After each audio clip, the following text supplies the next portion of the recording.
A crowded little finger of land extending out of Asia's mainland, pointing significantly toward Japan and the Pacific beyond. A nation not much larger than our state of Minnesota, but acre for acre, one of the most violently mountainous areas on Earth. Today, the capital city, Seoul, is largely restored, rising from the rubble of almost total destruction to become at least somewhat like her old self.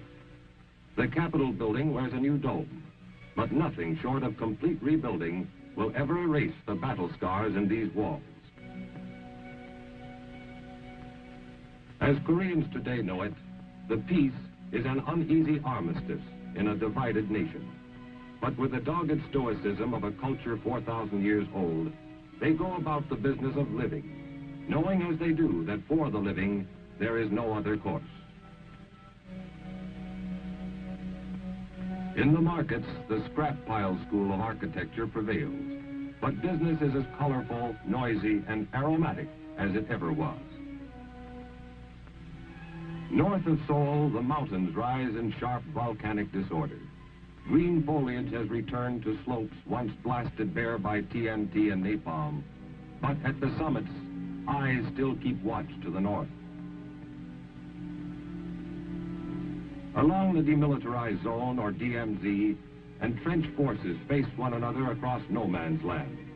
Here, the armistice decreed, the armies would pull back from one another, forming a buffer zone among the mountains. Once again, Korea, the ancient mountain kingdom of Chosen, is in fact the land of the morning calm. But no one forgets June 25th, 1950. It was still dark, 4 o'clock on a Sunday morning.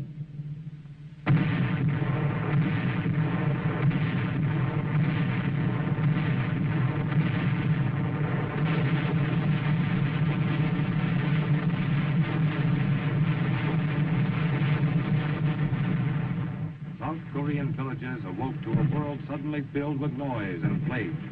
The communists, made bold by months of small-scale raiding across the 38th parallel, had finally launched their undeclared, all-out war of conquest. Half a world away in Washington, President Truman took immediate action, saying, "In these circumstances, I have ordered United States Air and Sea Forces to give the Korean government troops cover and support." Next day, at the United Nations in New York, United States Representative Warren Austin made our position clear beyond doubting. The armed invasion of the Republic of Korea continues. The Republic of Korea has appealed to the United Nations for protection. I am proud to report that the United States is prepared to furnish assistance to the Republic of Korea. Spearheaded by tanks, the Red Forces had moved swiftly. In 2 days, they were attacking the capital city itself.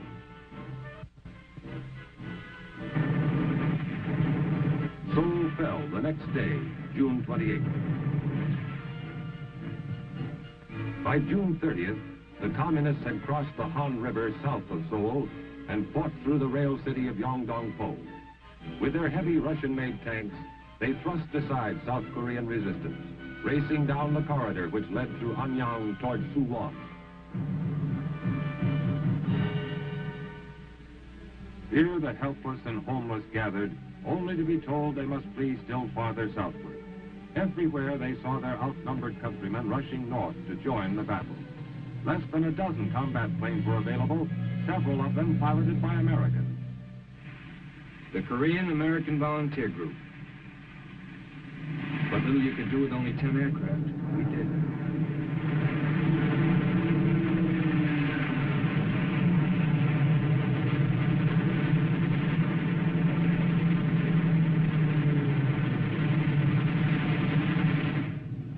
Even as the Red Armor swept toward Suwon, advance elements of the 24th Infantry Division were being airlifted to Korea from Japan.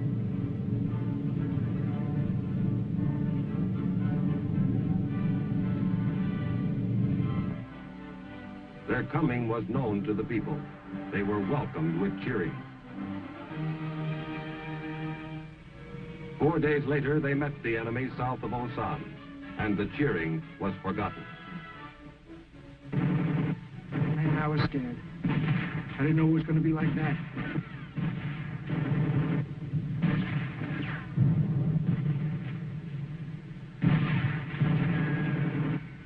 The enemy was a lot stronger and better trained than we'd heard. Some guys thought we'd have it easy. It didn't work out that way. Retreat. The few heavier weapons covered each withdrawal as best they could. Where they had divisions, we had companies. Pull back, fight, pull back again. 4 days and nights, nobody slept. We started with a good many green troops. Now anybody could still pack his gear, he was a veteran.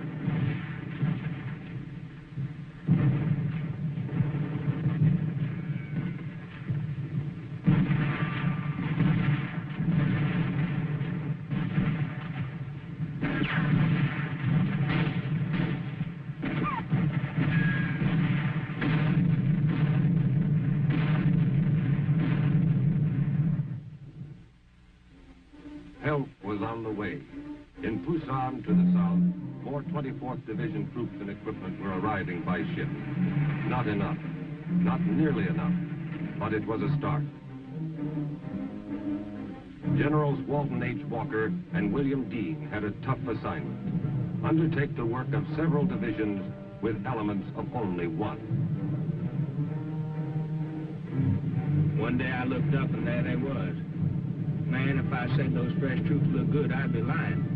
They were beautiful. Not only just troops, but trucks, more heavy stuff, and tanks.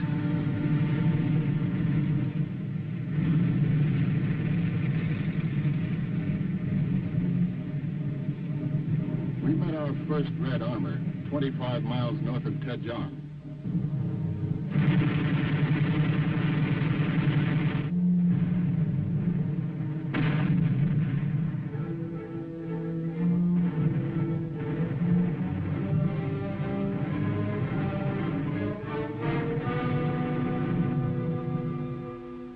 July 13th, Yokota Air Base, Japan. Our first large-scale bombing attack is mounted as more than 50 B-29s take off. The target, Wonsan, key North Korean port city. We wondered how much ack-ack there'd be. There wasn't any at all.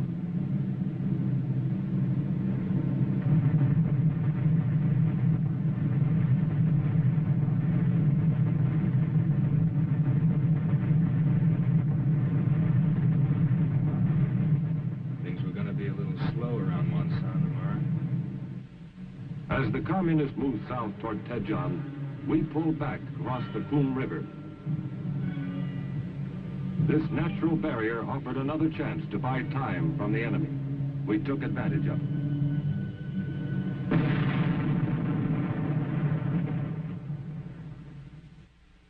The Air Force was playing a leading role in our attempt to delay the communist advance. Lacking bases in Korea, F-80 jets adapted oversized wing tanks for the long flight across the Sea of Japan. Angel 5 to Dofoot, over. Dofoot to Angel 5, request fire on enemy column due north, your position. Angel 5 to Dofoot, receive your transmission. Will proceed, over. Dofoot to Angel 5, good luck.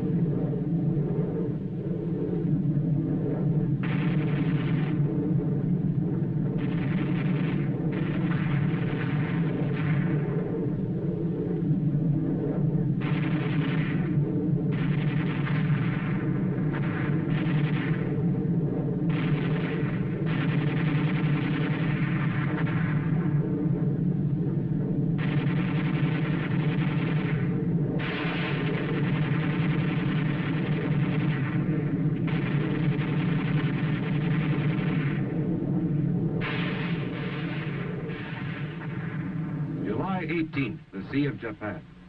A Navy task force approaches the east coast of Korea. Destination, Pohang. Mission, to land the men and machines of the 1st Cavalry Division. The Korean battle line was moving rapidly on all fronts. Only on arrival were the troops informed that the landing would be unopposed. The division's 27,000 men started ashore. Psychology says how you're supposed to feel sort of disappointed. Expect to fight and then don't have to. Maybe so. I wasn't disappointed. On July 20th, the Reds reached Tejon. 24th Division troops led by General Dean were to hold as long as possible. There was something fishy about Tejon. I mean, they threw in a little artillery and then we waited. Nothing. Nobody. Then wham! They were all over the place.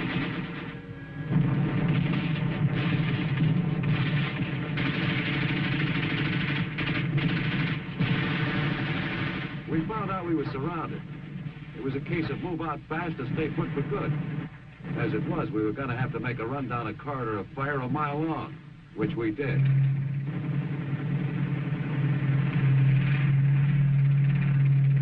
We had bought more time, but Tejon was gone, and with her, General Dean. We traded time for space. 2 weeks for the land between Tejon and the Nakhtong River. From behind the wide, deep waters of the Nakhtong, we could test our growing strength. We cut the bridges and poured our fire on the opposite banks.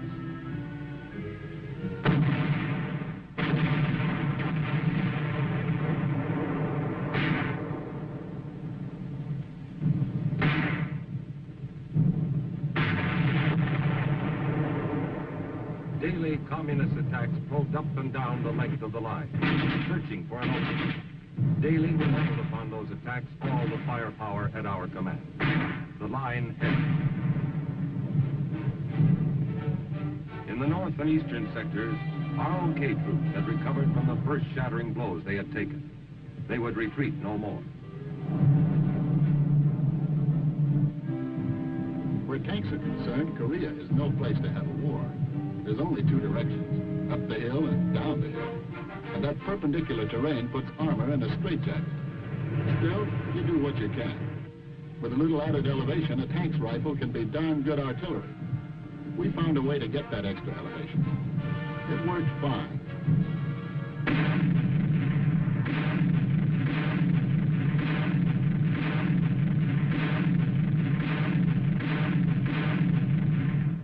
Early in August, General William Keane received orders to carry out our first large-scale offensive action. The enemy was trying to punch through in the south and capture Pusan. Task Force Keane, composed of General Keane's 25th Division, the 5th RCT, and the 1st Provisional Marine Brigade, was to repel this attack.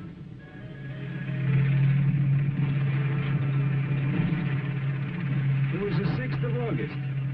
I remember because it's my birthday. Also, it's the first time I ever got shot at. I remember thinking to myself, happy birthday, Charlie.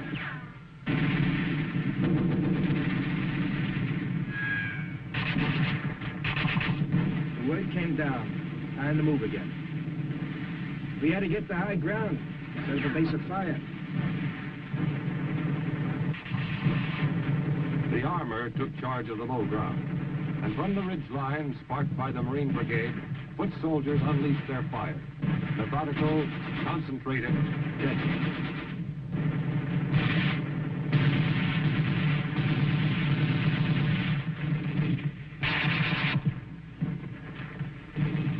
The Marines, equipped with a heavy bazooka, found it highly effective against Russian-made armor.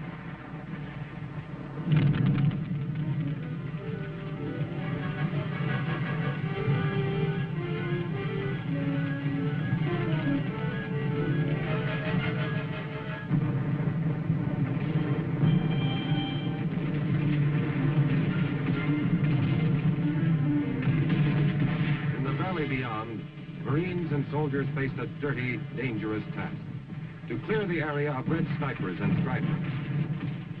For veterans of the Pacific, the action was painfully familiar. Like the Japanese, a small-bodied North Korean soldier had a talent for hiding behind a bush no larger than you might grow in a window box.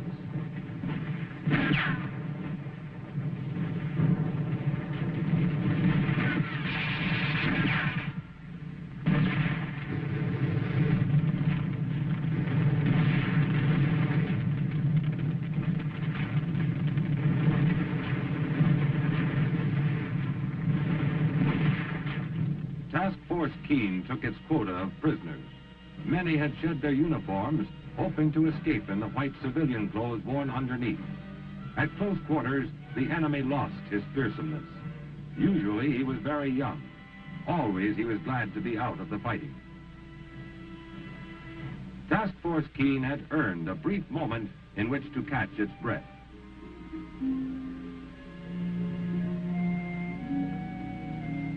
Pusan Harbor, August 29th. The first non-American troops to join the UN forces in Korea arrived from Hong Kong. 2 battalions from the Argyle and Sutherland Highlanders and the Middlesex Regiment. Tell us the truth, we was happy to reach Korea. The past 6 months we'd been sweltering in Hong Kong. And it's so bloomin' hot we was scared to dig a hole for fear we'd bust right through into hell. At least over here we'd be cool enough so's a man could enjoy his blinking tea time. September 1st, an all-out red offensive across the Nakhtong tightens our circle of defense. The siege of the Pusan perimeter is on. In the Sea of Japan, Task Force 77 carriers speed up their operations.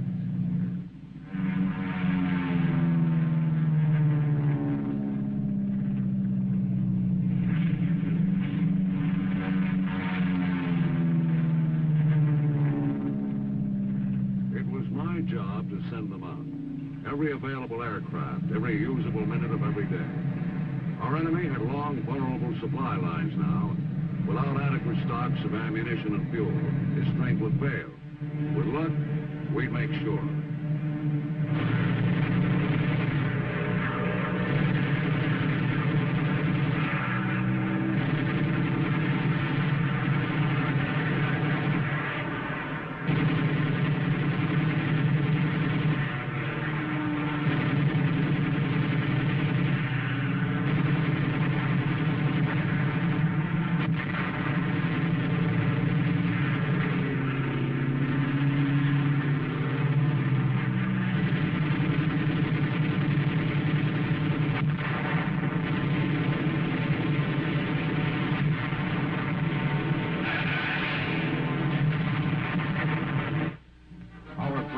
Held, and within its circle at Pusan, our strength was mounting daily, even as the Red Armies were dissipating their own.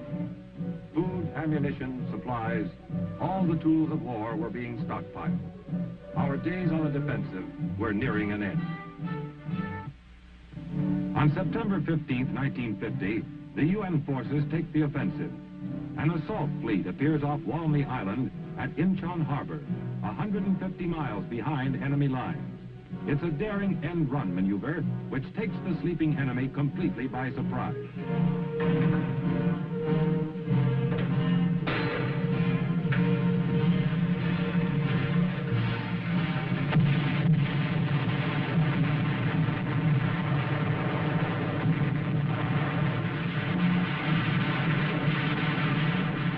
At 0630 hours, the Marines begin the assault.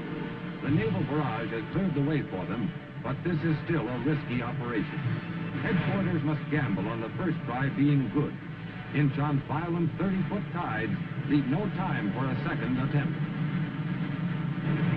We had orders to neutralize resistance and do it fast. Dig them out and cover up the holes.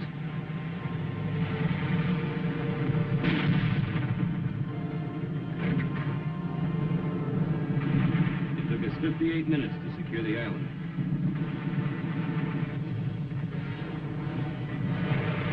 With the next tide, more Marines move into the streets of Incheon itself. They meet little resistance, and within hours the city is secure. The big gamble has paid off. With the surrender of Incheon's modern harbor, the back door to Seoul is opened wide. Simultaneously in the south, the reinforced 8th Army breaks out of its Pusan stronghold, splitting the encircling Red forces as it thrusts across the Nakhtong River to begin its drive northward. At Incheon, the 7th Infantry Division swarms ashore to strengthen the UN foothold in the north. Thousands of enemy troops are being trapped in the southwest as the Pusan spearhead races north to to join up with Incheon forces. On the way to Seoul, we took a good many prisoners, too. But they didn't come easy.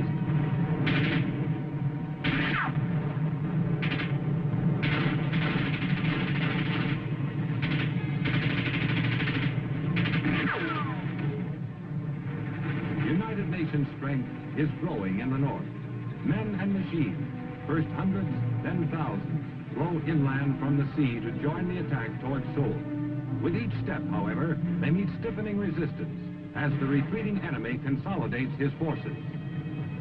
At Busan, still another nation joins the growing UN command as 1,200 men of a crack Philippine regimental combat team come ashore. And at Kimpo Air Base south of Seoul, men of the 187th Airborne Regiment arrive from Japan to become the first paratroop unit to enter the conflict. This newly recaptured airfield has also become an advanced base for increased air attacks on the enemy's supply and escape routes.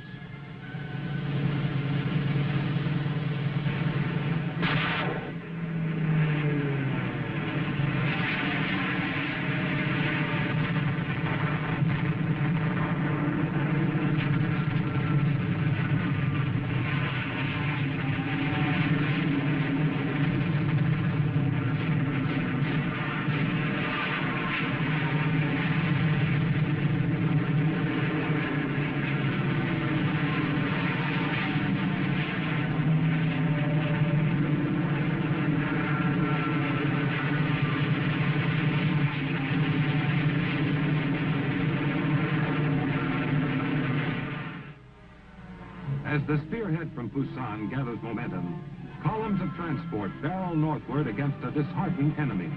In many towns, the entire populace turns out to shout its welcome. It was like France all over again. Couldn't understand what these people were saying either. Some places, nobody was around to say anything. It's only about 20 miles from Incheon to Seoul, paved highway all the way. But it took us a week of hard fighting to make the trip. Finally, though, our amphibious gear, crammed full of rock and American Marines, started massing up at the Han River across from Seoul. It was time to retake the city. The softening up process got underway.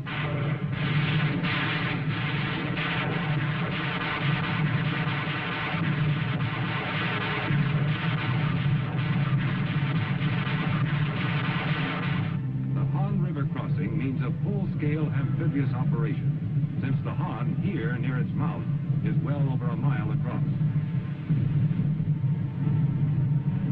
The Reds who had thrown back an earlier night attack were gone, pulled out to dig in among the streets of Seoul itself. The battle for Seoul was rough. 10,000 communist troops garrisoned every building and street junction with orders to fight to the death. A great many did.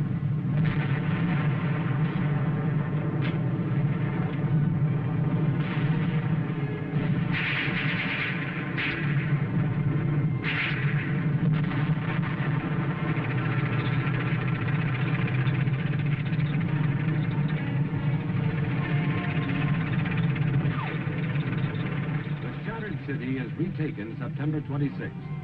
During the battle for Seoul, the trap is closing swiftly about Red forces in the southwest. The day after Seoul falls, troops from the 7th and 1st Cavalry Divisions join up just south of Suwon. 2 days later, in the battered Capitol building, special ceremonies are held as General MacArthur officially returns the city to Syngman Rhee, President of the Republic of Korea. Now begins a tragic homecoming for the thousands who had fled the city only 3 months before.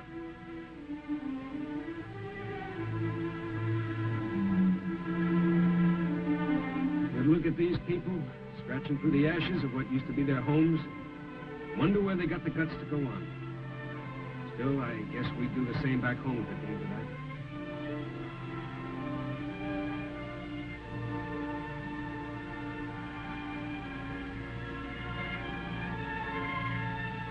As life begins to take root again in Seoul, the UN advance in the eastern sector goes on. On September 30th, ROC forces reach the 38th parallel. They cross it the following day.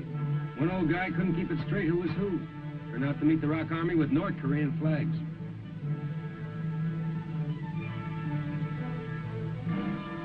The end of September finds the war back where it started, but the cost has been great. On October 6th, at a UN cemetery between Seoul and Incheon, Major General O.P. Smith, 1st Marine Division Commander, honors Marine dead.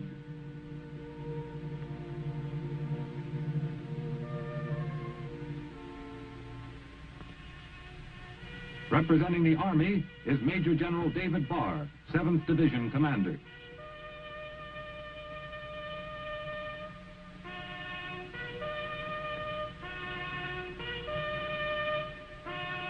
Korean troops are honored by Colonel Park In-yip, commanding the ROC 17th Regiment. The silent thanks and admiration of each commander for what his men have given is echoed by the people who owe their freedom to that willing sacrifice. Elsewhere, the conflict goes on without let-up. B-29 squadrons based in Japan and on Okinawa continue their daily blasting of red industrial and transport centers in the north.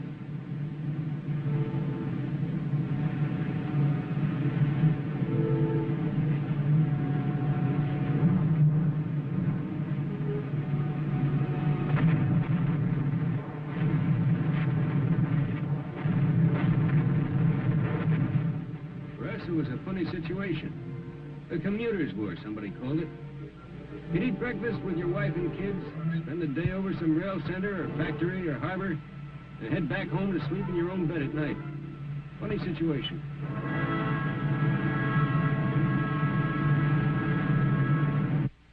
In the south, refugees are becoming a major problem, with thousands of red soldiers and guerrillas in civilian clothes trying to escape to the north. Each refugee must be individually, time-consumingly screened. To the north, events are moving so rapidly that reinforcing units are hard-pressed to keep pace with the UN advance.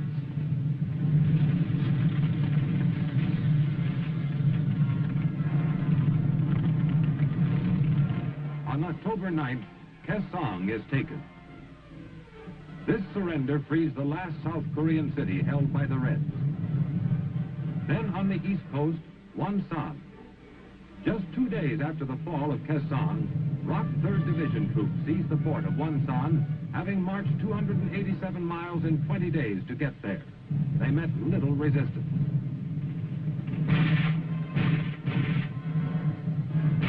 Next, the Red capital itself.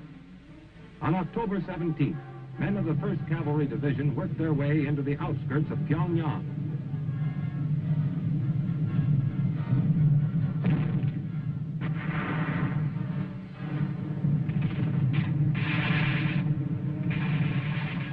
In less than 24 hours, the North Korean capital is in United Nations hands.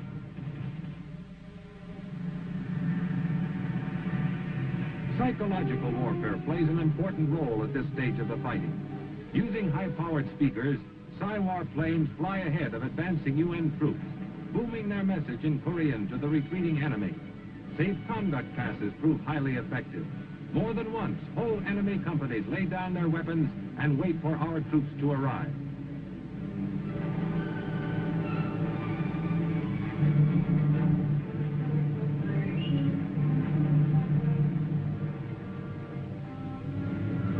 After Pyongyang falls, our first combat airdrop in Korea gets underway in an attempt to cut off retreating Red forces north of Pyongyang.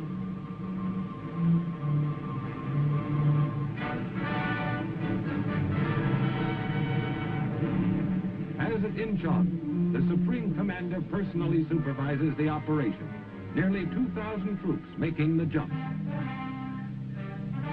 In a second wave, the heavy equipment arrives. Air Express.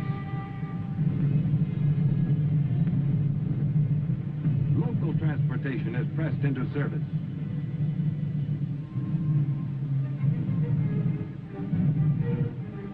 Next day, 1,800 reinforcements jump, but the enemy has already fled northward. In the east, ROC forces continue their headlong charge north from Wonsan to take Hungnam. Meantime, a Navy task force is waiting off Wonsan. 3,000 enemy mines had to be cleared from beach approaches before the Marine force could come ashore. It was a delay, but we could afford it.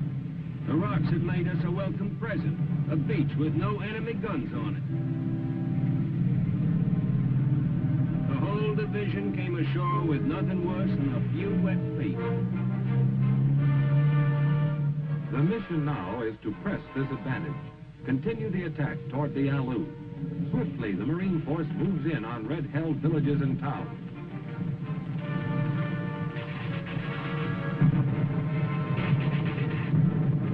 And just as swiftly, out the other side. Spirits are high. 3 days later, and more than 100 miles closer to the Yalu, the 7th Division makes its landing at Iwan. Ships of every description swarm into shallow water to disgorge 7,000 men and their machines. Their only opposition, the deep loose sand of Iwan's beaches.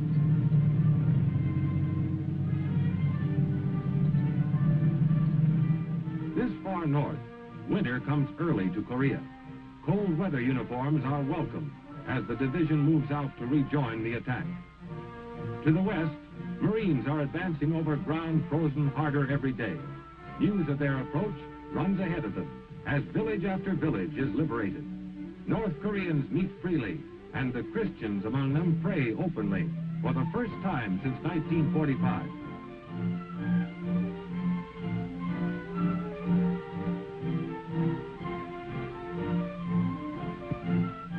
The shattered communist forces are pulling back into the last corner of this peninsula they had set out to conquer.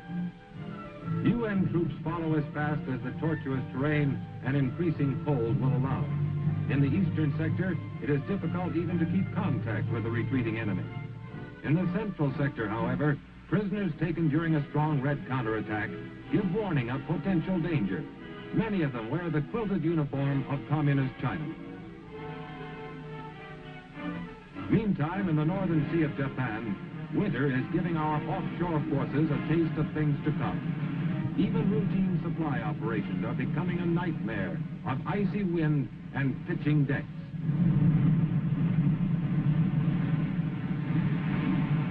We kept our aircraft warmed and ready to take off the minute the weather lifted. But meantime, the Reds would have a lot less trouble moving troops and supplies on Korean roads. We didn't like that thought much.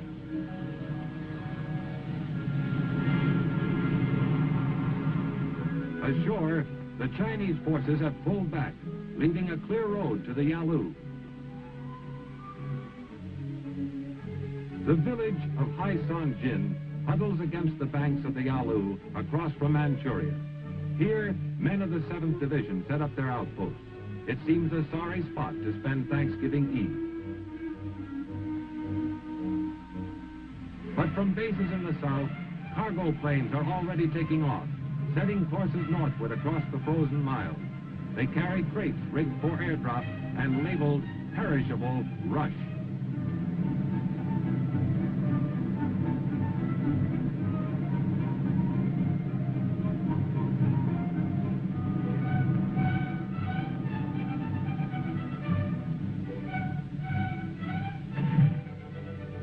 Turkey and the trimmings, courtesy of the U.S. Air Force.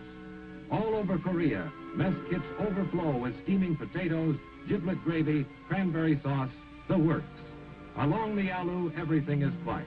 Every man, no matter what his duty for the day, shares in the traditional feast of gratitude.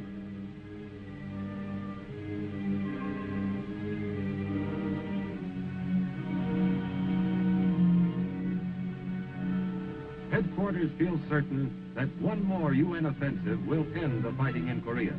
Actually, a whole new war is ready to begin. Across the Yalu, the decision has been made. Full-scale Chinese intervention is about to bring the second phase of the Korean conflict to an end.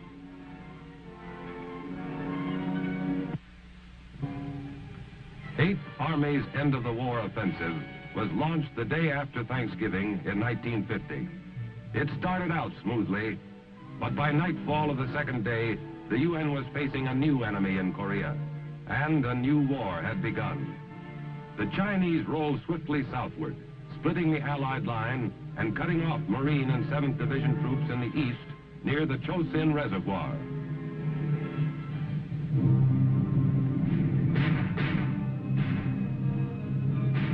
We took turns sleeping in the daytime. It was too cold at night.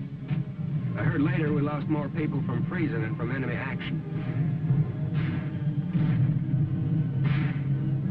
Even the mortar rounds froze through the casings.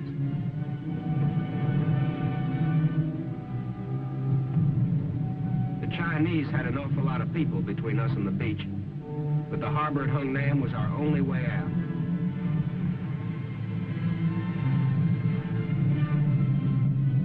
All our resupply came by air.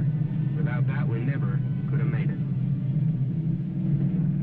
Same goes for the close air support we got from the Marine Air Wing and the Air Force.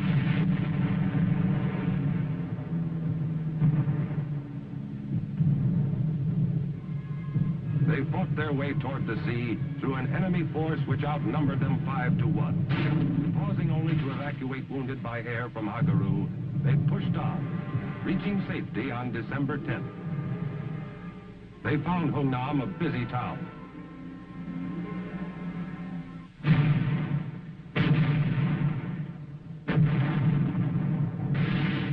Within the harbor's perimeter, heavy weapons worked around the clock, throwing up a curtain of fire through which the enemy divisions dared not pass.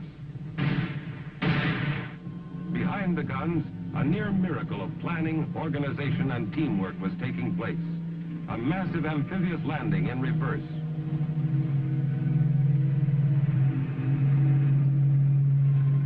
In the space of 10 days, more than 100,000 fighting men were evacuated. North Koreans by the tens of thousands flocked to the dock area to plead for evacuation.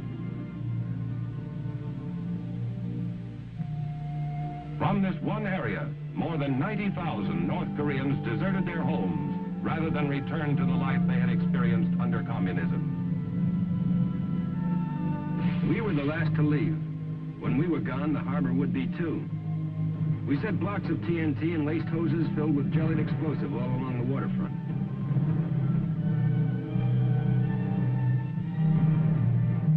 When we left, the harbor was one big ticking time bomb.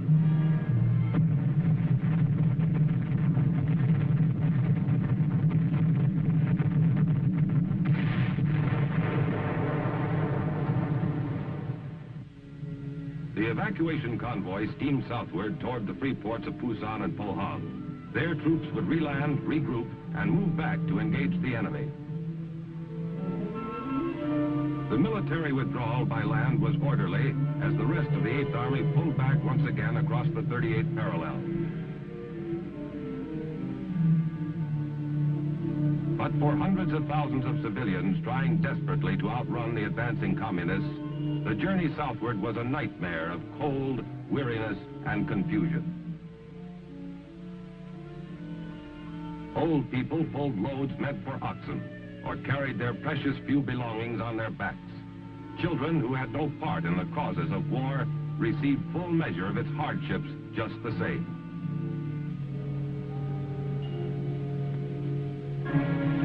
On December 27th, General Ridgway arrived to replace General Walker, killed in a tragic Jeep accident. He was just in time for the enemy's New Year's Eve offensive.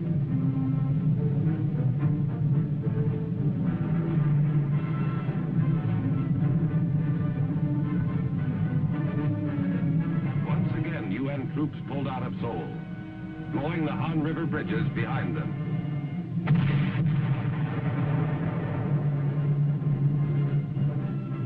Incheon, like Hungnam, was evacuated by sea. Here, too, we took pains to leave nothing behind which the enemy could use.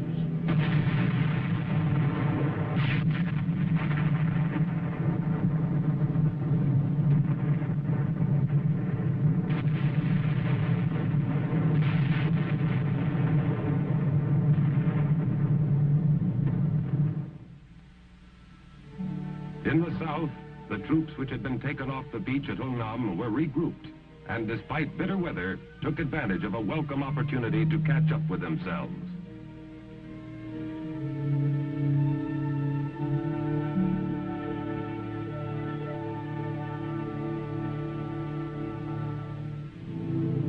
By mid-January, the enemy offensive had bogged down. Using fire-hardened troops, Ridgway launched a series of short, high-powered thrusts called Operation Killer. The enemy held a huge numerical advantage. Ridgway was out to eliminate it.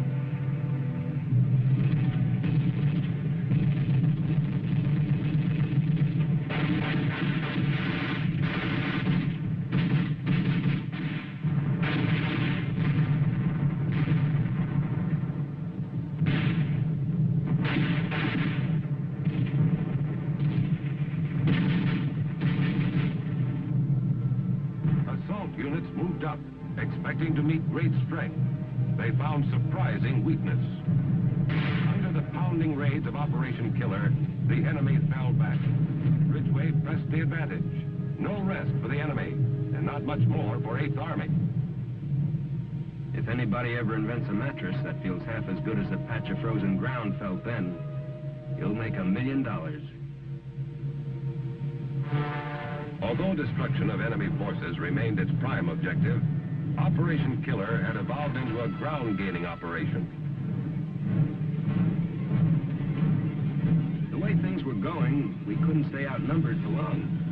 The word was they were losing 10 men to our 1. For 6 weeks, the seasoned fighters of 8th Army scoured the countryside, inflicting fantastic losses on the retreating Reds. On March 7th, the enemy's main stronghold east of Seoul was smashed. The next step would be Seoul itself.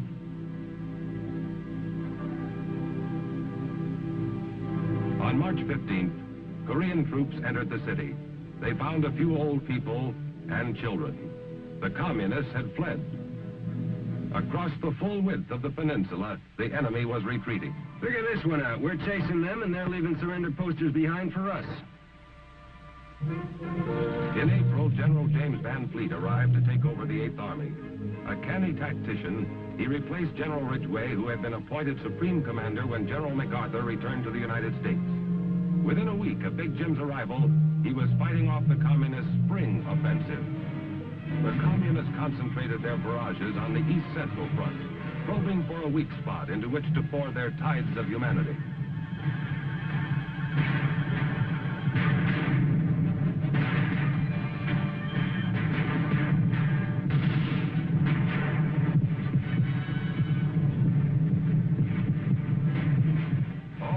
UN forces were needed to slow the enemy's human wave tactics.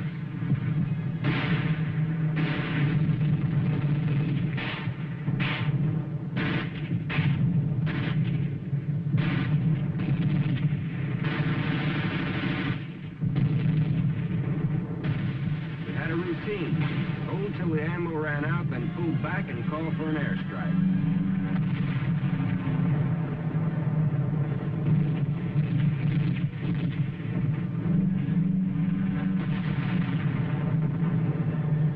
When foul weather grounded the Air Force, units north of Seoul were forced back across the Imjin River.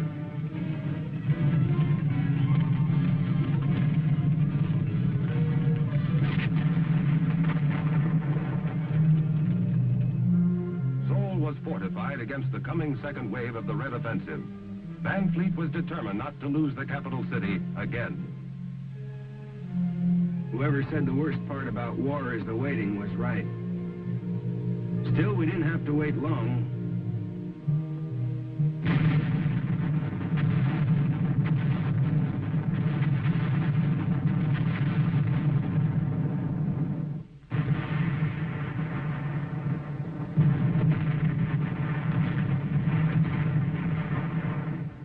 Every road, every valley approach had been zeroed in beforehand. The enemy lost thousands of men breaking through the curtain of fire, then faltered and lost his advantage. As the enemy turned once again to retreat northward, Van Fleet followed with mobile firepower.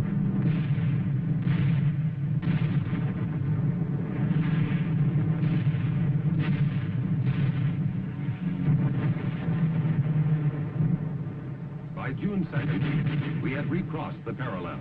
The enemy had spent 200,000 men, a third of his entire force, and gained nothing but the knowledge that numbers were not enough. Operation Killer continued without let-up.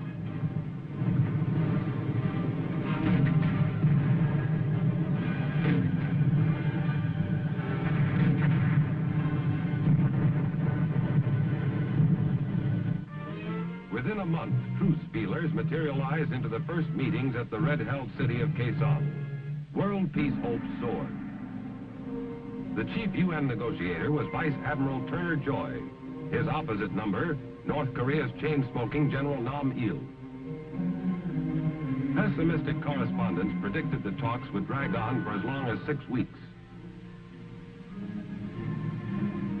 With the opening of truce negotiations, the line became stabilized. With minor fluctuations, it would remain much the same until the ceasefire. New battle techniques were developed.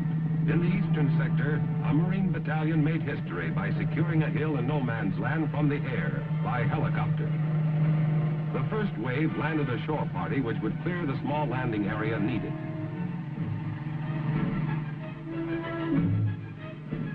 In a matter of minutes, the first copter load of aerial cavalry was arriving, fully equipped, fresh, ready for action.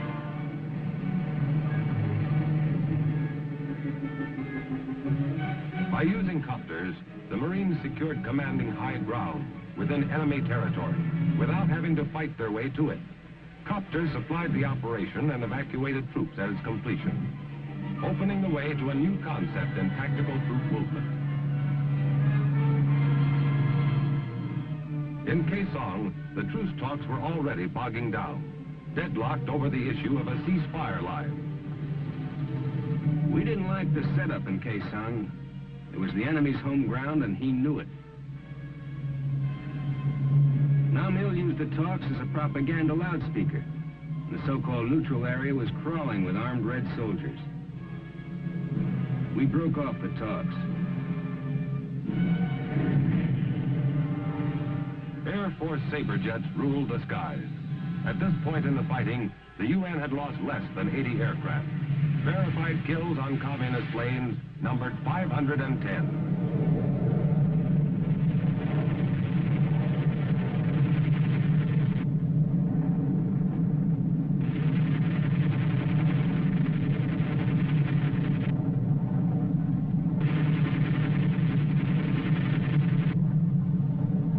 On the sea, as in the air, United Nations firepower went virtually unchallenged.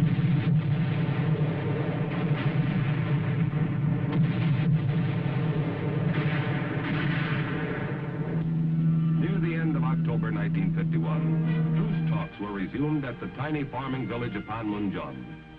The UN delegates offered a compromise.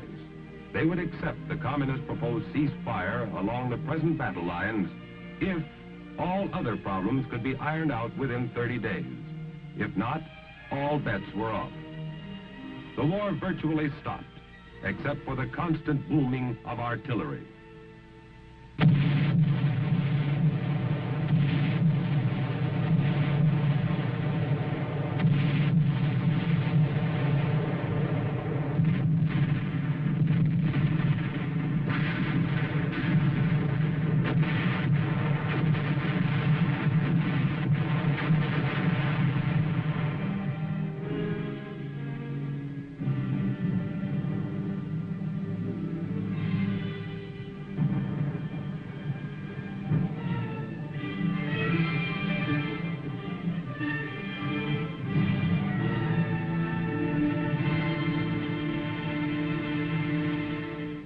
Winter came, the deadline was passed, the war was on again. The deadlock issue now was the right of prisoners to free choice in the matter of repatriation. Both sides were adamant. Meantime, across the breadth of Korea were fought the bloody hill battles, names not difficult nor pleasant to remember.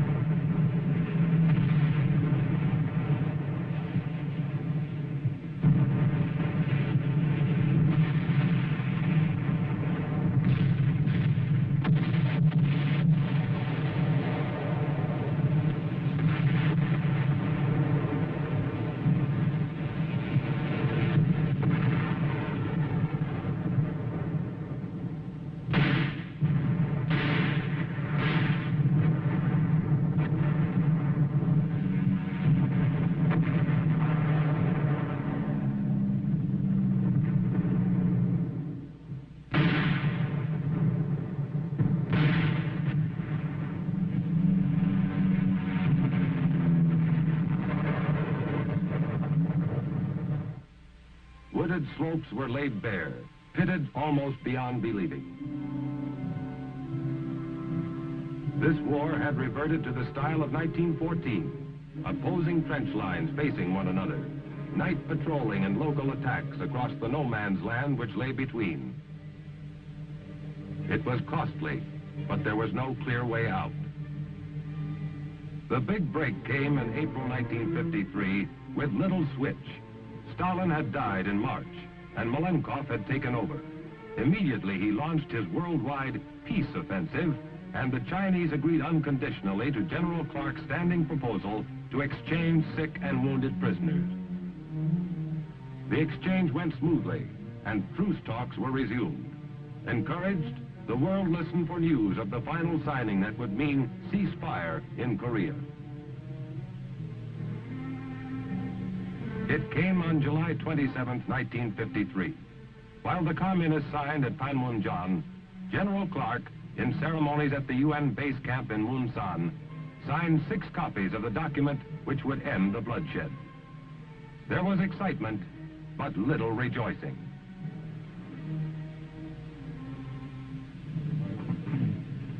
We have stopped the shooting.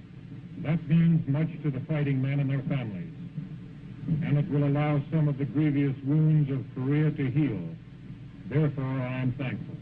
The task now is to put the ceasefire agreement into full effect and get down to working out an enduring settlement of the Korean problem. I cannot find it in me to exult in this hour. Rather, it is a time for prayer, that we may succeed in our difficult endeavor to turn this armistice to the advantage of mankind.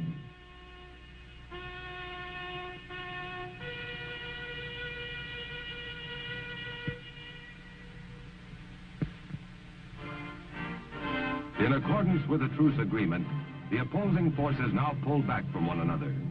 The open ground left between was to become the demilitarized zone, or DMZ.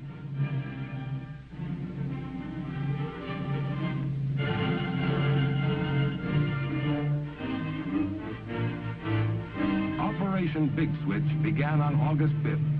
Some 13,000 UN prisoners returned, most of them South Korean and American. In Big Switch, communism received a telling blow. 2/3 of the captured Chinese refused repatriation, and 35,000 North Koreans decided to stay in South Korea. Among the returning Americans was General William Dean, captured in 1950 as he led his 25th Division in the defense of Daejeon.